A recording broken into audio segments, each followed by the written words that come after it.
নমস্কার বন্ধুরা, আবার চলে এসেছি দুই দিদি রান্নাঘরে। তো আজকে একটা সাধারণ রান্নাই করব, কিন্তু একটু অন্যভাবে করব। সেটার জন্য আপনাদের সাথে দেখানোর জন্য তো রেসিপিটা শুরু করব এখন। তো সেটা হলো ডিমের কারি করব, এগ কারি। 6টা ডিম নিয়েছি আমি। তো 6টা ডিমের কারি করব। কিভাবে করব, আমার তার জন্য যা যা মশলাপাতি লাগবে: 2খানা বড় পেঁয়াজ কুচি করে নিয়েছি, অল্প রসুন নিয়েছি, 3 কোয়া রসুন নিয়েছি, আর লাগবে হলো জিরে বাটা, আদা বাটা, লঙ্কা বাটা, ধনে বাটা, আর লাগবে নুন, হলুদ, কাশ্মীরি রেড চিলি পাউডার, আর ফোড়নে লাগবে জিরা, গোটা গরম মশলা, আর চেরা কাঁচা লঙ্কা 2টো নিয়েছি, আর কয়েকটা 4 টুকরা না 5 টুকরা কাজু নিয়েছি, আর টমেটো আর মটরশুঁটি। তো কিভাবে করি আপনারা পাশে থাকুন, দেখতে থাকুন রেসিপিটা। ফার্স্ট হলো কড়াই গরম হয়ে গেছে, আমি তেল দিয়েছি কড়াইতে। তো এখন এটার মধ্যে কি করি দেখুন আপনারা। প্রথম হলো রসুনটা দিব তেলে। রসুনটা একটু লাল হবে, লাল মানে বাদামি বাদামি কালারটা হবে, তখন বাদ বাকি জিনিসগুলো দিব এক এক করে। অনেকদিন পর রান্নাঘরে এসেছি আবার।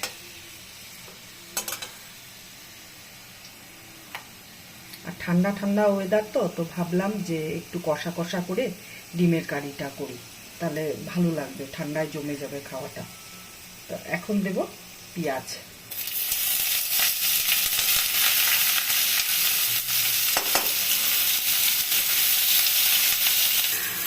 রসুনটা তো বাদামি বাদামি কালার হয়েই গেছে, ব্রাউন কালারটা চলে এসছে। এখন পেঁয়াজটা ওইভাবেই করবে, করে এই যে টমেটোটা দিচ্ছি এখন।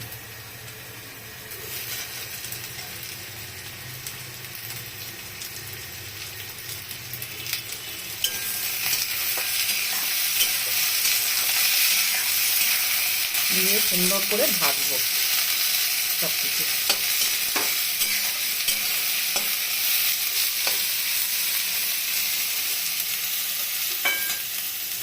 এখন দেব কাজুটা।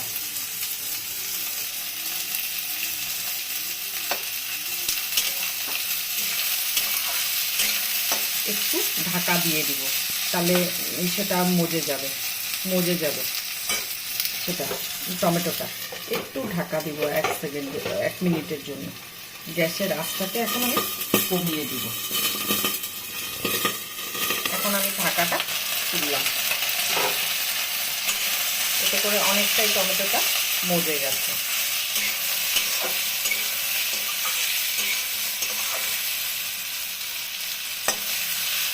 পেঁয়াজটা মজে গেছে।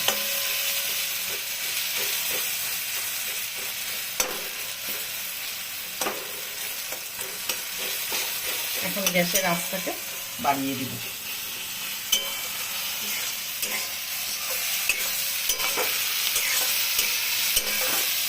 কাঁচা বাটা না দিয়ে এইভাবে যদি একটু মশলাটাকে ভেজে নিয়ে দেওয়া যায় না, ওটার গন্ধটা দারুণ হয়। আর 2 নম্বর হলো খেতেও টেস্ট লাগে, আলাদা একটা টেস্ট।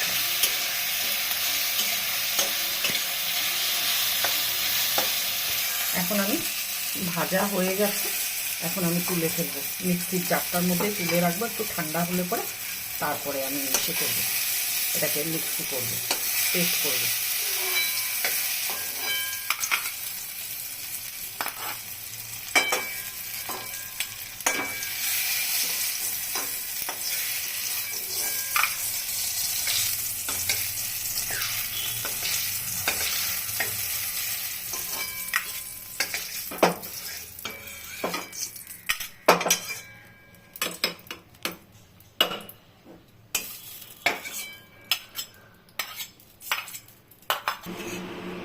এই একই তেলে আমি এখন, তেল একটু বেঁচে গেছে, ওটার মধ্যে আমি ডিমটাকে ভেজে নিই।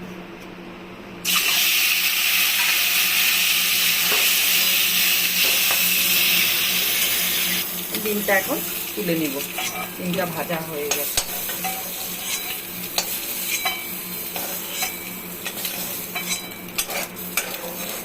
কম তেলে ভেজেছি তো, তার জন্য একটু কেমন কালো কালো ওগুলো ভেজেছি, টমেটো পেঁয়াজগুলো। তো এখন আমি কড়াইটাকে পরিষ্কার করে তারপর আবার ফিরে এসেছি। এই মশলাটাকে এখন আমি মিক্সিতে পেস্ট করব ভালো করে।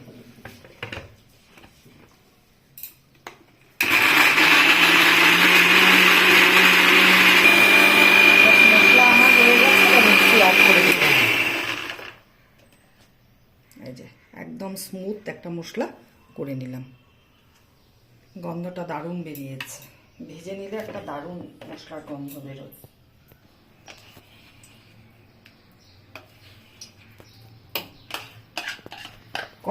কড়াইটা গরম হয়ে গেছে, তার জন্য আমি তেলটা দিয়ে মিক্সিটা করে নিলাম। তেল দিয়ে পুরো ধোয়া উঠে গেছে, তো এই অবস্থায় আমি অল্প পেঁয়াজ বেরেস্তা করে রাখবো।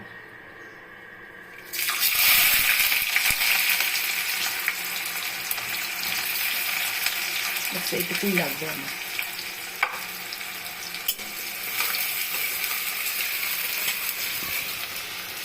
বেরেস্তাটা প্রায় হয়ে এসছে, এখন আমি উঠিয়ে নেব। এটা বেশি লাল হয়ে গেলে না তিতকুট হয়ে যায় পেঁয়াজটা।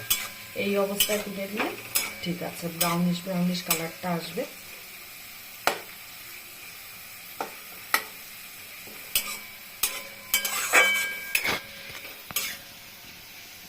তুলে নিচ্ছি।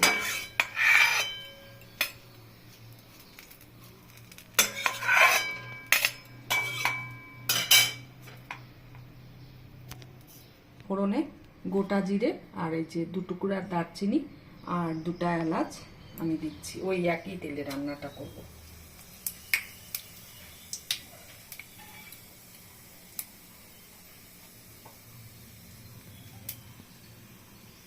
গ্যাসের আঁচটাকে মিডিয়াম রেখেছি। এখন তেল পুরো গরম আছে, তো এখন আমি পেঁয়াজটা দিয়ে দেব। পেঁয়াজটা দিয়ে একটু ভাজবো।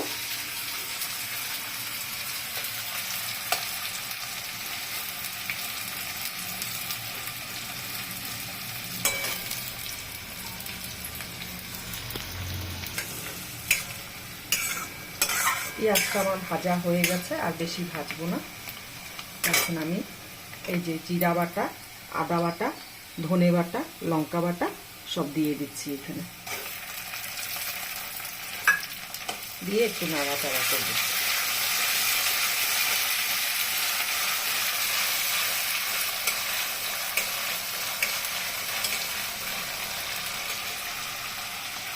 এখন মটরশুঁটিটাও দিব আমি, আমি একটু মটরশুঁটি দিচ্ছি।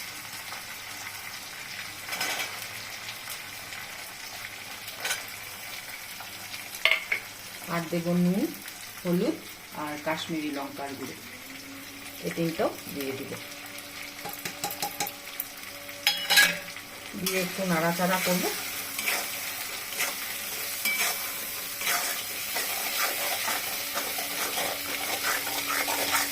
করে একটু জল দিয়ে দিব। পেঁয়াজগুলো সেদ্ধ হবে, মটরশুঁটিটাও সেদ্ধ হবে, আর প্লাস মশলাটাও ভাজা হবে ভালো করে। এখন আমি একটু চাপা ঢাকা দিয়ে দেবো, মিনিট 2-1 জন্য দিয়ে দেবো। আর গ্যাসের আঁচটাকে কমিয়ে রাখবো, একদম লো ফ্লেমে রাখবো।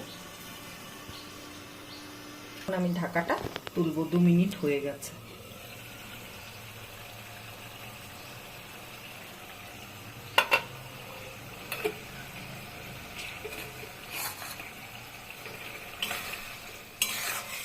মশলাটা অনেক কষাতে হবে, মানে জিরে, ধনে, আদার এটা একটা কাঁচা গন্ধ থাকবে।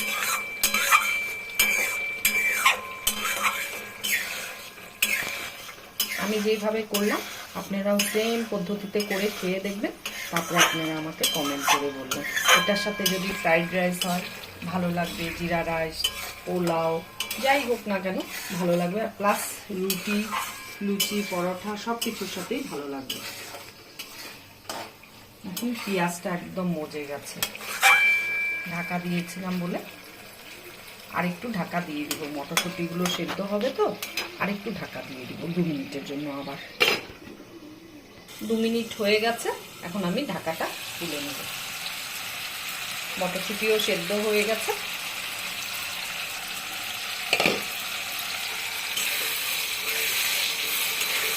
আর তেলটা তো একটু বেশি দিয়েছি, তেল ছাড়ার কোনো ব্যাপারই না। মশলা কাঁচা গন্ধটাও নেই। এখন এই অবস্থায় আমি এই পেস্টটা করে রেখেছি মশলাটা, এটা আমি এখন দিয়ে দিব। এটার মধ্যে কিন্তু আমি একটু চামচের আগা দিয়ে একটু চিনি দিয়েছি, জাস্ট নুন ঝালটাকে ব্যালেন্স করার জন্য। আপনারা চাইলে দিতেও পারেন, স্কিপও করে যেতে পারেন। মশলা দিয়ে এখন সুন্দর করে নাড়াচাড়া করব। গ্যাসের আঁচটাকে কমিয়ে নিয়ে মানে ছিটবে চারিদিকে, তো ভালো করে এখন নাড়াচাড়া করব।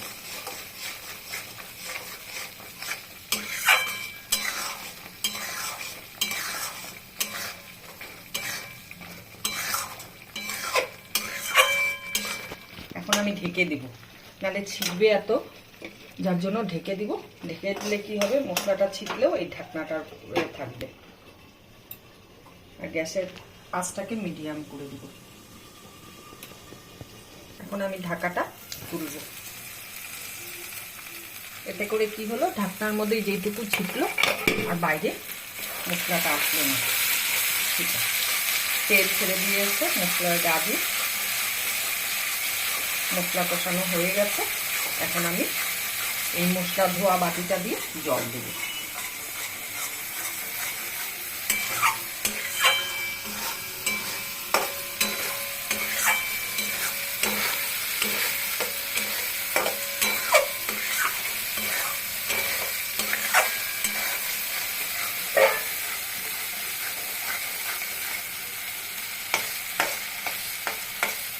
আর বেশি মশলাটা যদি ভাজি তাহলে একটু পিটকুট করবে, কেন কি মশলা আগেই আমি একবার ভেজে নিয়েছি। আর যেটা জিরা আদা ধনে ছিল ওটা তো ভেজেই নিলাম, দেখতেই পেলেন আপনারা।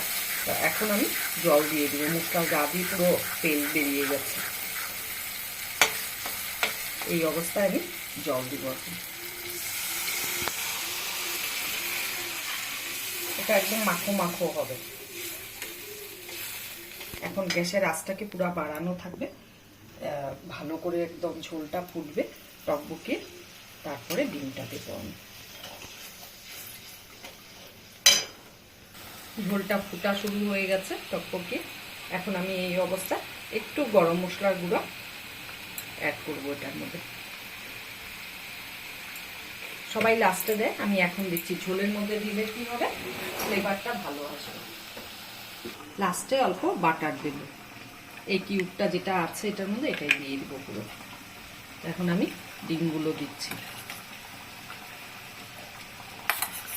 ডিমটা দিয়ে একটু ফুটাবো ভালো করে, তাতে করে নুন ঝাল মিষ্টিটা ডিমের ভেতর ঢুকবে।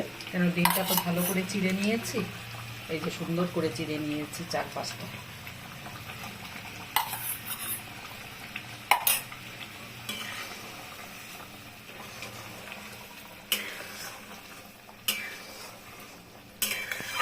এখন ফুটবে ভালো করে। এই যে ডিমের এই ঘনত্বটাই রাখবো, কেন কি নাহলে ভাতের সাথে খাবো। তো তো এইটুকু ঘনত্ব না রাখলে হবে না। আরও শুকানো যায় চেষ্টা করলে, কিন্তু ওটা রুটির সাথে বা পরোটার সাথে ভালো লাগবে। একটু গ্রেভি না থাকলে ভালো লাগবে না। এই অবস্থায় আমি এখন চেরা কাঁচা লঙ্কাগুলো দিয়ে দিচ্ছি। এতে করে কি হবে, কাঁচা লঙ্কার যে একটা কাঁচা স্মেল এটার মধ্যে আসবে। আর আমি গ্যাসটা অফ করে দিচ্ছি।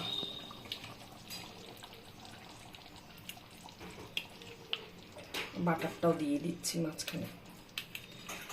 বাটারটা দিলাম এই জন্য গরম অবস্থায় মেল্ট হয়ে যাবে, স্মেলটাও ভালো হবে।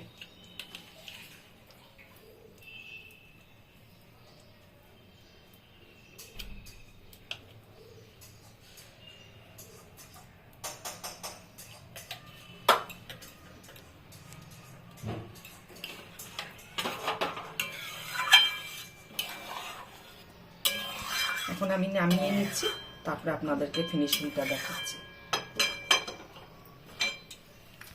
এখানে নিচে একটু পেঁয়াজের বেরেস্তা দেব।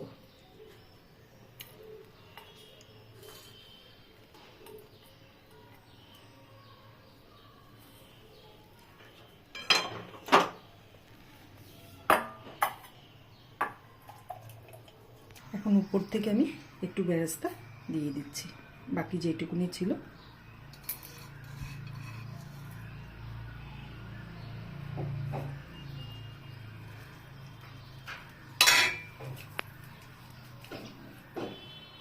তো আমার ডিমের এই রেসিপিটা, ডিমের কারির রেসিপিটা কেমন লাগলো আপনারা প্লিজ কমেন্ট করে বলবেন। ইউটিউব থেকে দেখলে প্লিজ চ্যানেলটাকে সাবস্ক্রাইব করবেন আর পুরো ভিডিওটা দেখবেন। আপনারা মনে হয় পুরো ভিডিওটা দেখেন না। আর বাকি রইল ফেসবুক থেকে যারা দেখবে তারা গিয়ে ইউটিউবে দুই দিদি রান্নাঘরটা সার্চ করলেই পেয়ে যাবে। আর প্রতি বুধবার আর শনিবার সন্ধ্যা 6টার পরে ভিডিও আপলোড হয়। তো যদি ভালো লেগে থাকে আগামী দিনে আরও নিত্য নতুন ভিডিও নিয়ে আসব। তো আজকের জন্য রাখছি, টাটা। আজকের জন্য ভিডিওটা রাখছি, টাটা।